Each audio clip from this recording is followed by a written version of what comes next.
அன்பு உறவுகள் அனைவருக்கும் இனிய வணக்கங்களை தெரிவித்துக் கொண்டு மீண்டும் ஒரு காணொளி வாயிலாக உங்கள் அனைவரையும் சந்திப்பதில் மிகுந்த மகிழ்ச்சி. நாங்கள் இன்றைக்கு இந்த காணொளியில் என்னத்தை பற்றி பார்க்க போகிறோம் என்று சொன்னால், எப்பொழுது ஒருவன் ஏழ்மையை வியாபாரமாக்கணும் என்ற நோக்கில் ஒரு ஊழல் காணொளிகளை மன்னிக்கவும் உதவி காணொளிகளை பதிவிட்டு தான் அதில் எவ்வாறு பணம் சம்பாதிக்கலாம் என்று சொல்லி யோசிக்கிறானோ, அந்த இடத்துல சரி தவறு, நீதி நேர்மை, பாவங்கள் இரக்கங்கள் எல்லாம் இறந்து ஒருத்தனுடைய பணம் மட்டுமே குறிக்கோளாக காணப்படுகின்றது. அந்த அடிப்படையில் இன்றைக்கு ஒரு உதவி காணொளிகளை பதிவிட்டு அதன் மூலமாக வருமானம் சம்பாதிக்கும் நோக்கில் செயற்படுபவர்கள் இந்த புலம்பெயர் தேசத்தில் இருக்கின்ற மக்களை மன ரீதியாக எவ்வாறு அட்ராக்ட் பண்ணுவார்கள், எவ்வாறு உங்களை ஏமாற்றுகிறார்கள், இவர்களுடைய உருட்டு என்ன, இந்த காணொளிகள் எவ்வாறு எதற்காக உருவாக்கப்படுகின்றது, இந்த காணொளியில் அவர்கள் காண்பிக்கின்ற விடயங்கள் உண்மையா, அதில் எவ்வாறு மெருகேற்றம் செய்யப்படுகின்றது, நீங்கள் கஷ்டப்பட்டு அனுப்புகின்ற பணங்கள் உண்மையிலேயே ஒரு பாதிக்கப்பட்ட மக்களுக்கு போய் சேர்கிறதா இல்லையா, இதனுடைய முழு விளக்கம் என்ன, உங்களுக்கு ஒரு தெளிவூட்டல், உங்களுக்கு ஒரு அறிவுபூர்வமான ஒரு சிந்தனைக்காக இந்த காணொளியை நான் பதிவிடுகிறேன். வாருங்கள் காணொளிக்கு செல்லலாம்.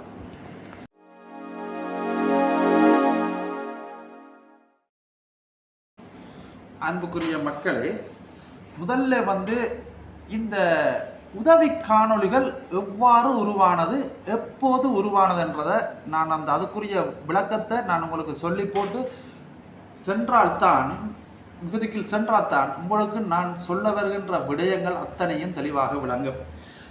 அந்த அடிப்படையிலே இந்த அநேகமான யூடியூப்புகள் எங்களுடைய தாயகத்திலே உருவாகுவதற்கும் அதனைத் தொடர்ந்து உதவி வீடியோக்கள் உருவாவதற்கும் ஒரு காலகட்டம் ஒன்று அமைந்தது.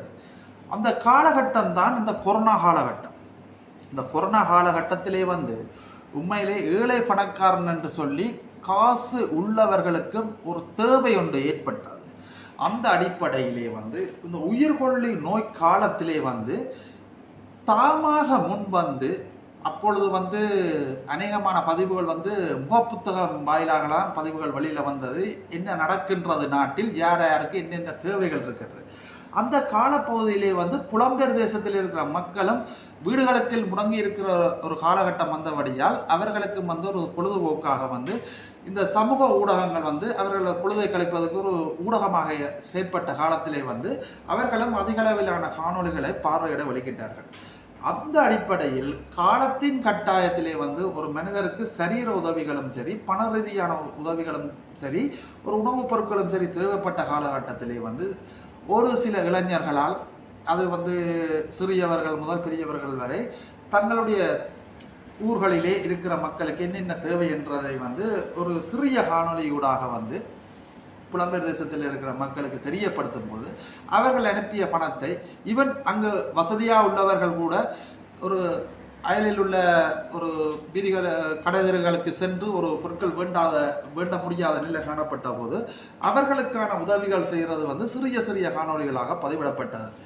அந்த அடிப்படையில் அந்த தேவை முடிந்ததும் அதற்கு தாமாக தங்களுடைய மக்களுக்கு என்ன செய்ய வேண்டும், அனர்த்தங்களில் உதவி செய்ய வேண்டும் என்று சொல்லி வந்தவர்கள் அந்த பணங்களை பற்றி அவர்களுக்குரிய உணவுப் பொருட்களையும் சரி, சரீர உதவிகளையும் சரி, மருத்துவ உதவிகளையும் சரி செய்தவர்கள் அந்த காலகட்டம் முடிந்து மக்கள் சாதாரண வாழ்க்கைக்கு திரும்பிய காலத்திலே தங்களுடைய தொழில்களை பார்த்து கொண்டு அதிலிருந்து விலத்தி சென்று விட்டார்கள். உங்களுக்கு அந்த கொரோனா காலகட்டத்தில் நடந்தவை, கொரோனா காலகட்டத்திலே முக்கியமாக உதவி செய்தவர்கள் இப்பொழுது அந்த உதவி திட்டங்களில் இருக்கிறார்களா என்று கேட்டால் இல்லை.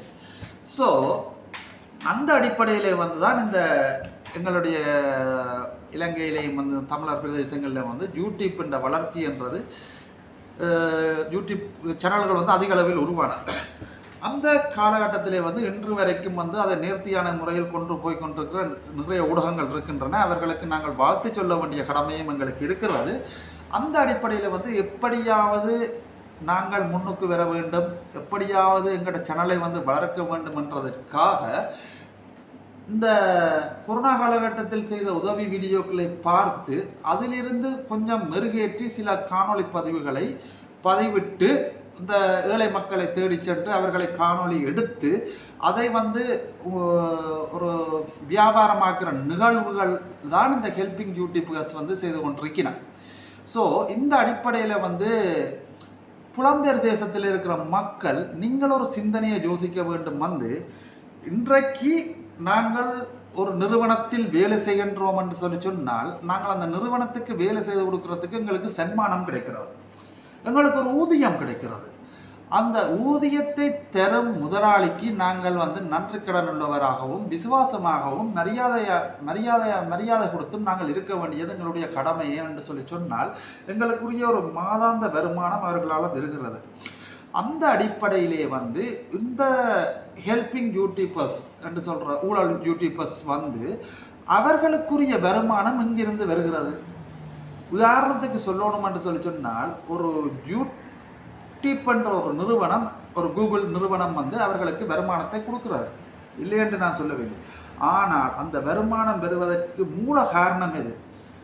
இவர்களுக்கு மூலதனம் இல்லாத முதல் இல்லாத தொழிலான இந்த யூடியூப் தொழிலுக்கு வந்து இவர்களுக்குரிய காணொளிகளை தங்களோட கண்ணீர் மூலமும் தங்களோட வறுமை மூலமும் தங்களோட மானம் மரியாதையும் விற்கும் அந்த ஏழைகள். ஆனால் அந்த ஏழைகளுக்கு போகிறது வந்து ஒரு சிறு தொகை பணம், அதுவும் வந்து அவர்களுடைய சொந்த பணம் அல்ல. அதுவும் நீங்கள் இந்த குளிருக்களையும் மழைக்கிளையும் வெயில்களுக்கையும் வெக்கைகளுக்களையும் கஷ்டப்பட்டு அனுப்புகிற பணம் தான் அந்த ஏழைகளுக்கு போகிறது. அந்த பணமும் நீங்கள் அனுப்புறது வந்து முழுமையாக அந்த ஏழைகளுக்கு போய் சேர்கிறதா என்று கேட்டால் இல்லை. இன்றைக்கு ஒரு ஹெல்பிங் யூடியூபருக்கு யூடியூப் கொடுக்குற வருமானமாக இருந்தாலும் சரி, அல்லது புலம்பெயர் தேசங்களில் கிடைக்கின்ற நட்புகள் உறவுகளாக இருந்தாலும் சரி, இல்லாட்டிக்கு அவர்கள் மூலமாக கிடைக்கும் ஒரு பொருட்கள் பணங்களாக இருந்தாலும் சரி, அவ்வளவும் அவர்களுக்கு கிடைக்கிறதுக்கு மூல காரணம் இந்த ஏழைகளின் கண்ணீர் மட்டும்தான். அந்த அடிப்படையிலே வந்து எனக்குள்ளே வந்து இந்த புலம்பெயர் தேசத்து மக்கள்கிட்ட வந்து எனக்கு ஒரு கேள்வி ஒன்று இருக்கின்றது.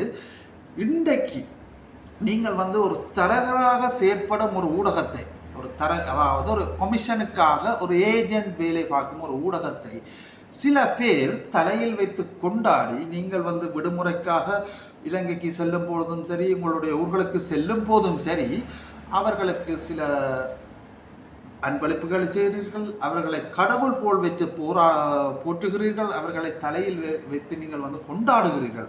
ஆனால் நீங்கள் யாராவது சிந்தித்து பார்த்தீர்களா, இவர்களை எங்களுக்கு அறிமுகப்படுத்தியதற்கு மூல காரணம் யார்? ஒரு ஏழையிட கண்ணீர் தானே. நாங்கள் அவர்களை போயிருக்கா சந்திக்க வேண்டும், அவர்களுடன் கலந்துரையாட வேண்டும், அவர்களுக்கு எதுவும் கொடுக்கவில்லை என்றாலும் பரவாயில்லை, அவர்களுடைய சுகநலங்களை விசாரிக்க வேண்டும் என்று சொல்லி யாராவது யோசித்திருக்கிறீர்களா என்றளவும் என்னை கேட்டால் ஒரு 199% மக்கள் அப்படி யோசித்தது இல்லை. ஆனால் இன்றைக்கு ஒருவருக்கு இவ்வளவு பேரும் புகழும் பணமும் அன்பளிப்புகளும் கிடைக்குது என்று சொன்னால் அதற்கு மூல காரணம் அந்த ஏழைகளிட கண்ணீர் மட்டும்தான். இதுதான் என்னுடைய வாதமும் என்னுடைய கருத்தும். இதில் நான் உறுதிப்பாட்டாக இருக்கிறேன். அந்த அடிப்படையில் வந்து இந்த ஹெல்பிங் யூடியூபர்ஸ் வந்து எவ்வாறு மக்களை உருட்டுவார்கள் என்று சொன்னால், முதலாவது உருட்டு, இப்போ நீங்கள் வந்து ஒரு உதவி திட்டத்திற்கு ஒரு 50,000 ரூபா பணம் அனுப்பும் போது அவர்களுக்கு நீங்கள் ஒரு 5,000 10,000 கூட அனுப்பி சொல்லுங்கள், தம்பி இதை நீங்கள் எடுத்துக்கொள்ளுங்கள், இதை உங்களுடைய போக்குவரத்து செலவுக்கு பயன்படுத்தி கொள்ளுங்கள் என்றோன்னே அவர்கள் உங்களுக்கு சொல்ல, ஐயோ அக்கா, ஐயோ அண்ணன், எங்களுக்கு இதெல்லாம் வேண்டாம், நாங்கள் எங்களுக்கு வந்து யூடியூப் தர்ற வருமானமே காணும், இதை நாங்கள் ஒரு சேவையாக செய்கிறோம் என்று சொல்வார்கள். அப்பொழுது அவர்கள் போடுற முதலாவது உருட்டு, உங்களுக்கு போடுற முதலாவது தூண்டில் இதுதான். உங்களுக்கு அவர்கள் மீது ஒரு நல்ல விதமான ஒரு அபிப்பிராயம் பெறும். இந்த தம்பி இப்படி இந்த வயசுலேயும் வந்து இப்படியான ஒரு சிவமெனப்பாங்கோட இருக்கே என்று சொல்லி உங்களுடைய அனுதாபங்கள், உங்களுடைய நம்பிக்கையை சம்பாதிக்கிறதுக்கு அவர்கள் போடும் முருட்டு. இதையும் தாண்டி அவர்களுக்கு தெரியும், எப்படியாவது நீங்கள் 50,000 ரூபா போட வேண்டிய இடத்துல 5,000 ரூபாயோ 10,000 ரூபாய் கூட போடுவீங்கள் என்று தெரிந்து தான் அவர்கள் இந்த ஊசியை வந்து உங்களுக்கு குத்துவார்கள் சொல்லி அதில் உங்களுடைய இருந்து ஒரு நட்பேர் எடுப்பார்கள். ஆனால் இதற்கு பின்னுக்கு அவர்கள் இந்த 10,000 5,000 இழக்கிறதுக்கு காரணம், இதற்கு பின்னுக்கு அவர்களுக்கு ஒரு பெரிய ஒரு வருவாய் ஒன்று காணப்படுகிறது. சரியோ? அதே நேரத்தில் வந்து இந்த களவு பொய் என்றதை தாண்டி, களவு செய்கிறார்கள், பொய் எடுக்கிறார்கள், உங்களை சுத்தமாத்தி செய்கிறார்கள் என்பதையும் தாண்டி நீங்கள் ஒரு விடயத்தை யோசிக்க வேண்டும். ஒரு ஏழைக்கு உதவி கேட்டு அவர்களுடைய பாணியிலேயே நான் சொல்கிறேன் ஒரு காணொளி பதிவு செய்கிறார்கள். அந்த காணொளிக்குரிய பணம் வந்து புலம்பெயர் தேசத்தில் இருக்குது. அந்த பணத்தை எடுத்துக்கொண்டு இன்னார் தந்தது என்று சொல்லி அவர்களுடைய தொலைபேசி இலக்கத்தை சொல்லியோ அவர்களுடைய கைகளில் ஒப்படைக்கிறார்கள். அதோடு அந்த சாப்டர் க்ளோஸ்.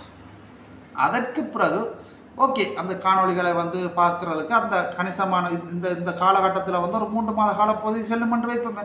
அந்த 3 மாத காலப்பகுதிகளையும் அந்த காணொளிகள் வந்து பெருந்தொகையான பார்வையாளர்களை சம்பாதித்து அவர்களுக்கு ஒரு அடிப்படை வருமானத்தை அவர்கள் அந்த ஏழைகளுக்கு கிடைக்கிற உதவி பணத்திற்கு டபுளுக்கும் ட்ரிபிளுக்கு மேலான ஒரு பணத்தொகையை வந்து அந்த யூடியூப் நிறுவனம் வந்து அவர்களுக்கு வந்து கமிஷனாக கொடுக்குது. அதற்கு பிறகும் வருடக்கணக்கில் இவே வந்து அந்த காணொளியை அந்த ஏழையின் கண்ணீரை ஒரு வியாபாரமாக்கும் நோக்கில் சமூக ஊடகங்களில் வைத்திருப்பதற்கான காரணம் என்ன என்பதை நீங்கள் என்றைக்காவது யோசித்துள்ளீர்களா? இல்லை. ஏனென்று சொன்னால் அந்த ஏழையிட கண்ணீரை வைத்து இவை வந்து லைஃப் டைம் டார்கெட் பண்ணி அதில் இருந்து வருமானத்தை சம்பாதிக்கிறதும் தான் இவர்களுடைய நோக்கம். இதற்குள் உங்களுடைய பணங்கள் சில புலம்பெயர் தேசத்திலிருந்து கஷ்டப்பட்டு அனுப்புகிற பணங்கள் வந்து கொடுபட்டிருக்காது. அதை கேட்கும்போது வந்து வாட்ஸ்அப் நம்பர்கள் பிளாக் பண்ணப்பட்டிருக்கும். அவர்களை தரக்குறைவாக கதைத்து மரியாதை இல்லாமல் கதைத்து அவர்களோட வந்து முரண்பட்டிருப்பார்கள். இப்படி ஏராளமான சம்பவங்கள். இதையும் தாண்டி ஒரு கட்டத்துக்கு மேலே வந்து இவர்களுக்கு உரிய விமர்சனங்கள் அதிகளவில் வெறும் பொழுது இவர்கள் செய்கிற முதலாவது வேலை ஒரு மரத்துக்குள்ள 2 கதிரையை போடுவினம், இதில் ஒரு ஆள் இருப்பினம், அதில் ஒரு ஆள் இருப்பினம், இருந்து கொண்டு வந்தோண்டு இப்படி நாங்கள் இவ்வளவு செய்கிறோம், இவ்வளோ கஷ்டப்படுறோம், நாங்கள் வாழ்க்கையில் கஷ்டப்பட்டு வந்த நாங்கள் அதற்காக மக்களுக்கு உதவி செய்கிறோம், மற்றவன் அப்படி செய்கிறான் இப்படி செய்கிறான், நாங்கள் அந்த புலக் காணொலிகள் போடவில்லை, அப்படி போடவும் மாட்டோம், நாங்கள் இப்படி செய்கிறதுங்களை வந்து இப்படி விமர்சிக்கிறார்கள், நாங்கள் இன்றையோட நாங்கள் இந்த உதவி செய்யும் காணொலியில் வந்து நிறுத்துறோம் என்று சொல்லி ஒரு வீடியோ வரும். அதுவும் ஒரு கண்டென்ட். அதையும் ஒரு கண்டென்ட் ஆக்கி அதை பல வியூஸில் ஓட பதில் போட்டு ஒரு 3 நாள் 4 நாள் மேக்ஸிமம் ஒரு கிழமை கழிச்சு போட்டு வந்து இன்னொரு வயசான ஒரு ஆக்களை பிடிச்சோ இல்லாட்டிக்கு இன்னொரு உதவி பெற்ற ஆக்களை பிடிச்சோ அவைகளுக்கு கொஞ்சம் பணத்தை கொடுத்து போட்டு அவைகள் மூலமாக வந்து இந்த புலம்பெயர் தேசத்தில் விமர்சிக்கிற ஆக்களுக்கு நெகட்டிவாக வந்து ஒரு கருத்தை சொல்ல வந்து இப்படியான மக்கள் கஷ்டப்படினோம், நாங்கள் எங்களுக்கு இவையெல்லாம் தெய்வங்கள் என்று சொல்ல பண்ணி அதை ஒரு காணொலி பதிவாகிட்டு நாங்கள் மீண்டும் இந்த யூடியூப்புக்கு வரும். அதாவது வந்து இவர்கள் போட்ட இந்த முதலாவது காணொலியில் வச்சு இவற்றை விமர்சனங்கள் கொஞ்சம் அடங்கி கொண்டு வர்ற வழியில் ரெண்டாவது இன்னொரு அந்த திருப்பி என்னன்னு சொல்லிச்சுன்னா ருசி கண்ட பூனை ஏன்னா ஒருத்தன் ருசி கண்டவன் விட மாட்டான். அந்த அடிப்படையில் வந்து அந்த திருப்பி அந்த உதவி திட்டத்துக்கு விவரணும்னு சொல்லி போட்டு சாரி ரெண்டாவது விதமாக வந்து அதை பெறத்துக்கு ஏதாவது ஒன்று தேவை. அப்போ அதாவது வந்து ஒரு வேலைகளை பிடிச்சி ஒரு வயசான ஆக்களை பிடிச்சி இப்படி கதைங்க அப்படி கதைங்கன்னு சொல்லி இப்போ எங்கள்ட அந்த விமர்சிக்கிற ஆக்களை எல்லாரையும் பேசி அதுக்குள்ள ஒரு முற்றுப்புள்ளி வச்சு திருப்பி இந்த காணொலிக்குள்ள வருவேன். ஸோ திருப்பி இந்த காணொலிக்குள்ள வந்து திருப்பி தங்கட பழைய வடியை தண்ணி கொண்டு போவேன். திருப்பி ஒரு பிரச்சனை வரைக்கும் திருப்பி இன்னொரு இதில் விடுவினேன். அதே நேரத்தில் வந்து இப்போ சில வகையில் வந்து அவையோட நோக்கம் இப்படி இருக்கும், பணம் தானே நோக்கம். அந்த அடிப்படையில் வந்து வெளிநாட்டில் இருந்து ஒரு ஆக்கள் அந்த உதவி வழங்குற ஒரு புலம்பெயர் தேசத்தில் இருக்கிற ஒரு அங்களோ ஒரு ஆன்டியோ இல்லாட்டிக்கு ஒரு அண்ணா அக்கா யாராவது ஒரு போயின உடனே வந்து அவையில் பார்த்துட்டு ஒரு சிறுதொகை இந்த வெளிநாட்டு நாணயங்களையோ இல்லாட்டிக்கு ஒரு அன்பு பொருட்களையோ கொடுக்கும்போது அதோட மன ஓட்டம் எப்படி இருக்குமென்று சொல்கிறேன். அதே நேரத்தில் இருந்து வாயில் வர்ற வார்த்தைகள் எப்படி இருக்குமென்னு சொல்கிறேன். வாயிலிருந்து வர்ற வார்த்தை என்ன இது எவ்வளோ காசு என்ன, உதாரணத்துக்கு ஒரு 50 பவுண்ட்ஸோ இல்லாட்டி 100 பவுண்ட்ஸோ தூக்கி கொடுத்தா இது எந்த நாட்டு காசு என்ன, இதில் எவ்வளோ இது இலங்கையில் மாற்றினா கூட வெறும் அடே நீங்கள் யோசிக்கிற இல்லையா, ஒரு டொலர்ஸில் உழைச்சி அதை கன்வெர்ட் பண்ணி இலங்கையில் காசுக்கு மாற்றி எடுக்கிறவங்களுக்கு வந்து டாலர்ஸ் எவ்வளோ போகுது, பவுண்ட்ஸ் எவ்வளோ போகுது, யூரோ எவ்வளோ போகுதுன்னு தெரியாமல் இல்லை. இது இந்த காசு இன்றைக்கு தானே இந்த காசை பார்க்குறேன் என்று சொல்லி எங்களுக்கு வேணாம் எங்களுக்கு யூடியூப் வருது காரணம் பண்ணுவாங்க. ஆனால் மனசுக்குள்ள ஓடும், மனசுக்கு 2 விதமான கருத்துக்கள் ஓடும். இன்றைக்கு ஒரு நல்ல ஒரு ஆடை அமைஞ்சிட்டுது, இந்த ஆட்டை வந்து நோகாமல் உரித்து கைமா போடணும் என்று சொல்லி ஒரு மனநிலை ஓடும். சில இடங்களில் வந்து வேறு மாதிரி ஒரு மனநிலை ஓடும். எப்படியான மனநிலை ஓடும் சொல்லி சொன்னால் விசரன் லண்டனில் இருக்கிறானா கொண்டு ஆசின் அளவில் அண்ணன் எங்களுக்கு வேணாம் அண்ணே, இப்படித்தான் உங்களையே மாற்றிக்கொண்டு இருக்கிறார்கள். இதை நீங்கள் கொஞ்சம் அறிவுபூர்வமாக சிந்திங்க. மற்றது சில ட்ராமாக்கள் நடக்குது, சரியா? ட்ராமாக்கள் நடக்கும் அப்படி என்று சொல்லி சொன்னால் ஒரு கொட்டில காட்டுவினம், அந்த கொட்டிலுக்கு வந்து சுத்தவரை வந்து தரப்பால் அடிச்சிருக்கும், அந்த மழை வஞ்சாவளுக்கும் அது ஒரு சாதாரண கொட்டில். அந்த கட்டிலில் வந்து அப்படியான சனங்களும் இருக்குது இல்லைன்னு தெரியல. அதில் வந்து ஒரு பெண் ஒருத்தர் வந்து கையில் ஒரு குழந்தையும் இருக்கும், வயிற்றில் ஒரு குழந்தையும் இருக்கும். இந்த வீட்டில் நிறை மாச கர்ப்பிணி இந்த வீட்டில் தனியாக இருந்து கஷ்டப்படுகிறார். இவர்களுக்கு வீடு இல்லை, இவ்வளவு இருந்தன்னு சொன்னால் மூடுகட்ட மக்களே வந்து நீங்கள் வந்து கொஞ்சமாவது யோசிக்கிறீ இல்லையா? அப்படி சுத்தவர அடைப்பில்லாத ஒரு இடத்துல வந்து ஒரு மனுஷி வந்து நிறை மாச கர்ப்பிணியா இருக்குன்னு சொல்லி சொன்னால் ஒரு கணவன் மனைவி அந்த வீட்டில் எவ்வாறு குடும்பம் நடத்தி இருக்க முடியும்? அதுலேயாவது நீங்கள் கொஞ்சம் ஒரு சின்ன சிந்தனைகள் எடுக்கிறது இல்லையா? என்னண்டு இது வந்தேன்னு சொல்லி. அதே நேரத்தில் வந்து சில பேர் வந்து அந்த இன்ட்ரெஸ்டில் வந்து அந்த கண்டென்ட் கிரியேட்டர்ஸில் வந்து அந்த எப்படியாவது இதை பார்வையாளரை பிடிக்கணுமன்றதில் செய்கிறதுல வந்து சில விஷயங்களை வந்து அந்த அக்காடை வந்து அப்போ உங்களோட கணவர் எங்கேன்னு கேட்டால் அந்த சில புடிகள் வந்து கிடைக்கும். இல்லை, அவர் விட்டுட்டு போய் 2 வருடம் ஆயிட்டு. அப்போ இந்த குழந்தை என்னண்டு வந்தது? இதில் இருந்தே இந்த சின்ன சின்ன விஷயங்கள்ல இருந்தே வந்து உண்மையை வந்து நீங்கள் யோசிக்கிறே இல்லையா? அவங்க என்ன உண்மையை சொல்கிறாங்களோ பொய்யை சொல்கிறாங்களோன்னு சொல்லி யோசிக்கிறே இல்லையா? இதையும் தாண்டி இப்படியான நுணுக்கமான விஷயங்களை அவதானித்து இவையலில் நல்ல அபிப்பிராயம் உள்ள ஆக்கள், நல்ல மாதிரி உதவி செஞ்சாக்கள், இவையல் பொய் சொல்லினம், இவையல் வந்து களவு செய்யணும்ன்றதை தெரிஞ்சு அதை சுட்டி காட்டுற நேரத்தில் வந்து அவையோட நம்ம இலக்கங்கள் வந்து பிளாக் பண்ணப்படும், அவையோட தொடர்பு வந்து துண்டிக்கப்படும். அவர்கள் வந்து இவர்களை விமர்சிக்கிற நேரத்தில் அவர்களுக்கு எதிராக இவர்களுடைய ஒரு குறிப்பிட்ட தொகையான பார்வையாளர்களை வைத்து அவைகளை திசை திருப்ப முகமாக வந்து ஒரு குறிப்பிட்ட ஆக்களை வந்து கெட்டவர்களாக காட்டி தங்களை இப்படி செய்கிறார்கள், தாங்கள் சேவை நோக்கம் என்று சொல்லி தாங்களே உயர்வாக கதைத்து வீடியோக்களை போட்டுத்தான் உங்களை இன்று வரைக்கும் ஏமாற்றி கொண்டிருக்கிறார்கள். இதை நீங்கள் முதல் வந்து ஆணித்தரமாக புரிந்து கொள்ள வேண்டும். அதே நேரத்திலே வந்து எண்டைக்காத ஒரு நாளைக்கு யோசிச்சு பார்த்தீங்களா வந்து நீங்கள் செய்கிற உதவி நாங்கள் ஏன்னு சொல்லி சொன்னால் வந்து ஒருத்தர் செய்கிற நீங்கள் ஒரு 50 பவுன்ஸ் 100 பவுன்ஸ் அனுப்புறீங்களான்னு சொல்லிச்சுன்னா அந்த பணத்தில் உங்களோட வியர்வை இருக்குது, உங்களோட கஷ்டங்கள் இருக்குது. நீங்களும் உங்களோட பிள்ளைகளுக்கு ஏதாவது ஆசைப்பட்டு வேண்டி கொடுக்குறதுல ஒரு சிறுதோக பணத்தை கஷ்டப்பட்டு உழைக்கிறதுல மிச்சம் முடிச்ச அனுப்பிக்க வந்து இந்த பணம் முழுமையாக வந்து ஒருத்தனுக்கு போய் சேர்ந்துருக்குதா? நான் கஷ்டப்பட்ட உழைச்ச பணம் வந்து இவர்களுக்கு போய் சேருதா? இதண்டுதா? இவர்கள் இதால் முழுமையான பலன் அடைஞ்சார்களா? இதை எங்கே போகுதுன்னு சொல்லி யாராவது சிந்திக்கிறார்கள் என்று சொல்லி சொன்னால் 100க்கு 90% மேற்பட்டார்கள் இப்படி சிந்திக்கிறதே இல்லை. ஒரு சில பேர் இப்படி சிந்தித்து கேள்விகளை கேட்க வழிகிட்டது தான் இன்றைக்கு மக்கள் மத்தியில் வந்து ஒரு விழிப்புணர்வாக உருவாகி இன்றைக்கு இவ்வளவு பெரிய பிரச்சனைகள் உருவாகி இருக்குது. அதே நேரத்தில் நீங்கள் கேட்கலாம் வந்து நாங்கள் வந்து இப்படி ஹெல்பிங் யூடியூபர்ஸுக்கு எதிராக வந்து நாங்கள் காணொலியாக போகிறோம், நாங்கள் ஏழை மக்களுக்கு செய்கிற உதவியை தடுக்கிறோம் என்று சொல்லி கூட நீங்கள் யோசிக்கலாம். ஆனால் நான் சொல்கிறேன் என்னென்னு சொல்லி சொன்னால் இந்த யூடியூப் கலாச்சாரம் ஆரம்பமாவதற்கு முன்னுக்கும் எங்களுடைய நாட்டில் வந்து ஏழைகள் இருந்தவை, மான மரியாதையோடு இருந்தவை. அவைகள் இந்த மான மரியாதைகள் பாதுகாக்கப்பட்டு அவர்களுக்கு உதவிகள் சென்று கொண்டிருந்தது. அந்த அடிப்படையில் வந்து இப்போ நீங்கள் ஒரு சில பேருக்கு உண்மையிலேயே வந்து ஒரு உதவி செய்யணும், ஒரு மக்களுக்கு உதவி செய்யணும், அவர்களுடைய வாழ்க்கையை அடுத்த கட்டத்துக்கு வரணும், கொண்டு செல்லணும் என்று சொல்லி ஆசைகள் இருக்கு. அதற்கு நீங்கள் செய்ய வேண்டிய உதவிகள் உண்மையிலேயே ஒரு மருத்துவ உதவி கட்டாயம் தேவை, ஒரு வயதான ஆட்களுக்கு உதவிகள் தேவை. அந்த அடிப்படையில் வந்து நீங்கள் எவ்வாறான உதவி இந்த காலகட்டத்தில் தேவை என்று சொல்லிச்சுன்னா கல்வி உதவி, சுயதொழில் உதவி, இதன் மூலம் தான் நீங்கள் மக்களை வந்து நல்வழிப்படுத்த முடியும், ஊக்குவிக்க முடியும். அதையுமே வந்து நீங்கள் எவ்வாறு செய்யலாம் என்று சொல்லி கேட்டால் நீங்கள் அங்கே இங்கே அழிய தேவையில்லை. நீங்கள் உங்களோட ஊர்களில் இருக்கிற சமூக நிலையங்கள், கோயில்கள், நீங்கள் படித்த பாடசாலைகள், இந்த இதுகளை நீங்கள் சரியான முறையில் பயன்படுத்தி இதுகளுக்குள்ளால ஒரு கமிட்டிக்குள்ளாலேயோ இல்லாட்டி பதியப்பட்ட நிறுவனங்களுக்குள்ளாலேயோ உதவிகளை செய்கிற பொழுது இந்த அப்படியான களவுகள் பொய்கள் குறைஞ்சு உண்மையிலேயே வந்து 100க்கு 90% மேற்பட்ட பணம் வந்து அந்த கஷ்டப்பட்ட மக்களை சென்றடையக்கூடிய சாத்தியக்கூறுகள் நிறையவே இருக்குது. இதையும் தாண்டி இல்லை என்று சொல்லி சொன்னால் உங்களுடைய நெருங்கின உறவினர்கள், உங்களோட சகோதரங்கள் எத்தனையோ பேர் வந்து இருப்பார்கள். அவர்கள் மூலமாக நீங்கள் செய்யணும்.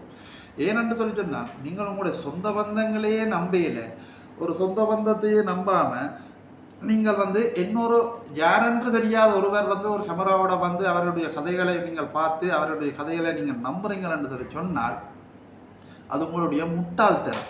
சரியா? ஏனென்று சொல்லி சொன்னால் நான் அப்பவும் இப்பவும் சொல்கிற ஒரே ஒரு வார்த்தை, என்னுடைய வீடு, என்னோட வீட்டில் வந்து கிளீனிங் திங்ஸ் அவ்வளவும் இருக்குது, அந்த வீட்டை நான் குப்பியாக வச்சிருக்கிறேன் என்று சொல்லி சொன்னால் நான் ஹேண்டிகேப். எனக்கு வந்து நான் வலது குறைஞ்சோரா, எந்த வீடு குப்பியாக இருக்குன்னு சொல்லி ஒரு பக்கத்து வீட்டுக்காரன் வந்து என் வீட்டை சுத்தம் செஞ்சு ஓட்ட போகிறான்னு சொல்லி சொன்னால் அதுக்கு காரணம் நான் தான். என்கிட்ட சகல இதுகளும் இருக்குது. நான் வந்து குப்பியாக இருக்கிறேன்னு சொன்னால் நான் ஒரு சோம்பொறி, நான் ஒரு ஹேண்டிகேப். அதே மாதிரி தான் நீங்கள் உங்களுடைய வீடுகள், உங்களுடைய தெருக்கள், உங்களுடைய வீதிகள், உங்களுடைய ஊர் என்று சொல்லி உங்களுடைய ஊர் நீங்கள் படித்த பாடசாலைகள் என்னது அதில் இருக்கிற பிரச்சனைகளை வந்து நீங்கள் அலசி ஆராய்ஞ்சி அதுகளை நீங்கள் தீர்க்க வலிக்கிட்டீங்கள் என்று சொல்லி சொன்னாலே இந்த எங்களோட நாட்டில் வந்து வறுமை ஒழியும். இன்னொருத்தன் வந்து கேமராவோட வந்து எங்களோட ஊரையோ எங்களுடைய மக்களையோ வந்து படம் பிடித்து அவர்களுடைய மான மரியாதையை விற்க வேண்டிய எந்த ஒரு தேவையும் வந்து வந்திருக்காது. இப்பவும் ஒன்றும் கெட்டு போகவில்லை. நீங்கள் இன்றைக்கும் வந்து நீங்கள் உதவி செய்கிறத வந்து நீங்கள் சரியான முறையில் செய்யணும்ன்றதுக்காண்டியும் நீங்கள் எவ்வாறு ஏமாற்றப்படுகிறீர்கள் என்றதுக்காண்டியும் தான் நான் இந்த காணொலியை வந்து நான் உங்களுக்கு பதிவு செஞ்சு கொண்டிருக்கிறதுக்கு மெயின் காரணம். ஸோ அதாவது மக்களை வந்து தயவு செய்து சிந்தியும்.